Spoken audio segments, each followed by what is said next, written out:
तो किसी तरह से ट्यूशन व्यूशन करके मैं अपना गुजारा करने लगा और इस तरह से मैंने वहाँ से एमए किया। एमए पहले मैं इकोनॉमिक्स से किया, बाद में चल कर के मैंने एमए वही विश्वविद्यालय से, मैं इसके बीच में जो है जनता इंटर कॉलेज डबरा में जो है नियुक्त हुआ और नियुक्ति के बाद जो है वहीं से हमने जो है सरकार के तरफ से ऑफर जो आता है उसमें बीएड भी किया सागर विश्वविद्यालय से, और साथ में जो है प्राइवेट जो है हमने ज्योग्राफी से जो है एमए भी किया। और बाद में यहाँ आकर के हमारी घर की समस्या कुछ इतनी प्रबल हो गई थी, कोई रह ही नहीं गया था, तो मैं मजबूरी में वांट निकली भरा और मैं इंटर कॉलेज करंडा में ज्योग्राफी प्रवक्ता पर नियुक्त हो गया। रही जो है साहित्यिक, सर मैं बोलूँ अभी हमारे करंडा क्षेत्र के प्रबुद्ध वर्ग से संबंधित वरिष्ठ साहित्यकार और अध्यापक और वयोवृद्ध साहित्यकार हैं शिरोमणि सिंह प्रखर जी से मेरी वार्ता हो रही है। मैं करंडा के बसंतपट्टी गांव में उपस्थित हुआ हूं और अभी आपको बताया है कवि जी ने कि इनका जो जीवन था बड़ा अभाव में था, आर्थिक परिस्थितियां सबको परेशान रखी थी, फिर भी इन्होंने अपने आत्मबल और संघर्ष के बल पर तथा अभिभावकों के सपोर्ट पर मध्य प्रदेश से इन्होंने एमए की डिग्री, बीएड की डिग्री और तमाम सीढ़ियों को पार करते हुए इंटर कॉलेज करंडा में आप भूगोल प्रवक्ता के रूप में नियुक्त हो गए। मैं पुनः आपसे पूछना चाहूँगा कि आपका जो साहित्यिक जीवन है कहाँ से चालू हुआ?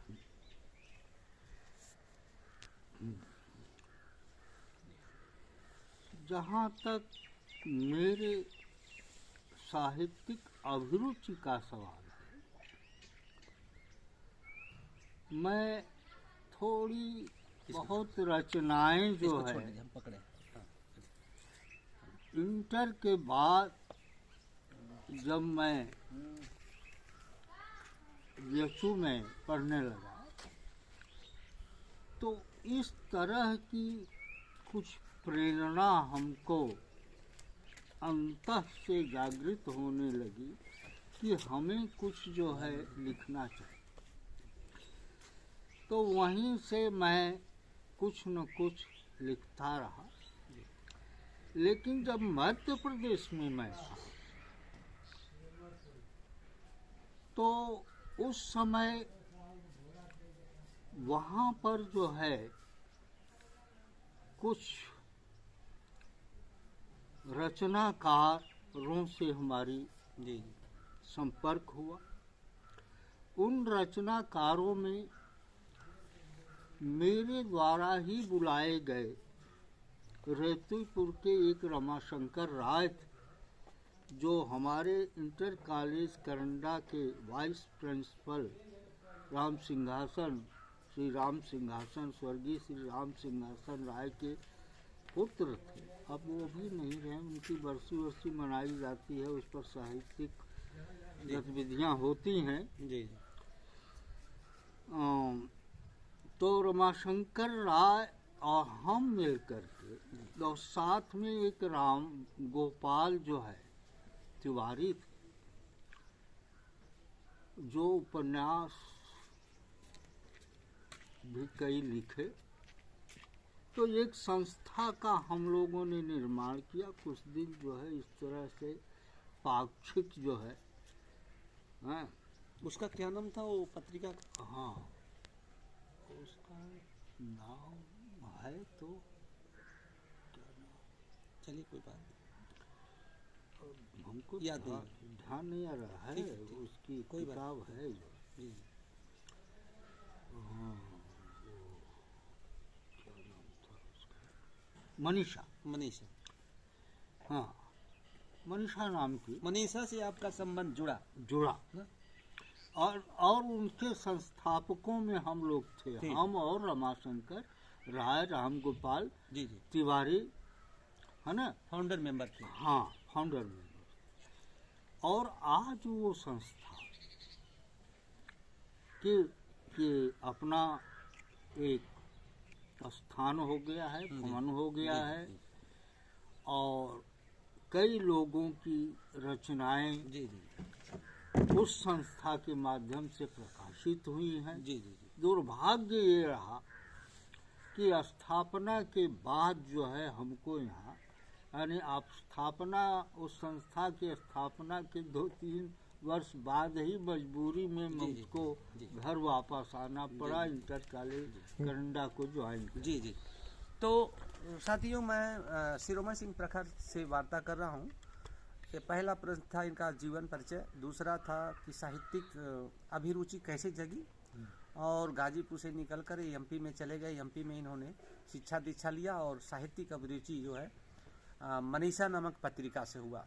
तीसरा प्रश्न मैं कवि जी आपसे पूछना चाहूँगा कि आप जो है आज की जो रचना धर्मिता है, उस रचना धर्मिता का जो विकृत स्वरूप है, उसके दोषी कौन है? पाठक हैं या लेखक हैं या प्रकाशक हैं?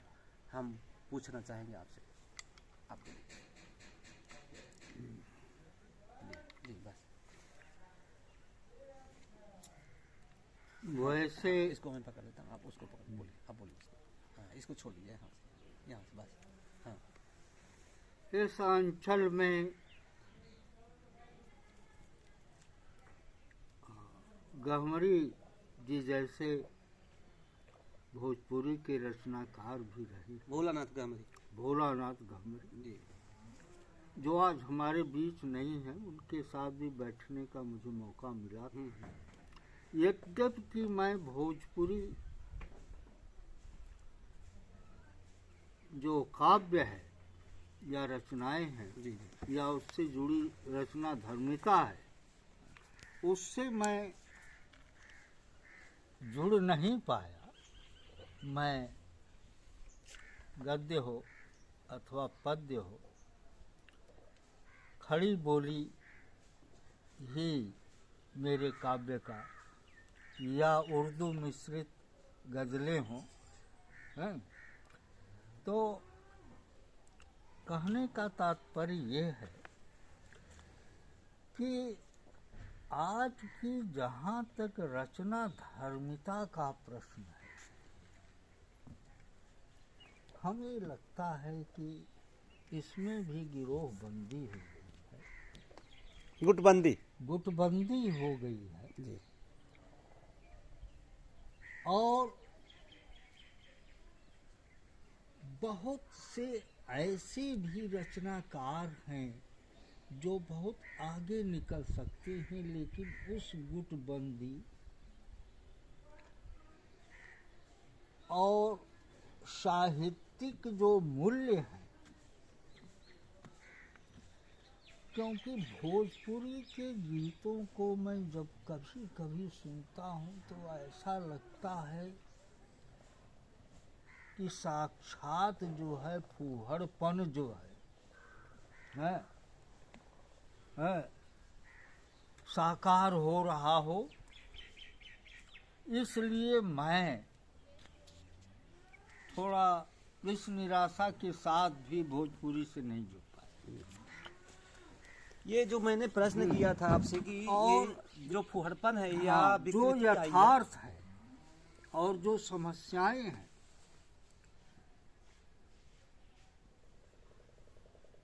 परिस्थितियों का और भौतिकता कहें या आर्थिक गुलामी कहें, वैचारिक स्तर पर इससे भी बहुत फिसलन हुई साहित्यिक जगह। जी, मैं एक गजल लिखा हूँ, इसके सबसे ऊपरी और सबसे नीचे वाली पंक्तियां ही पढ़ूंगा। हाँ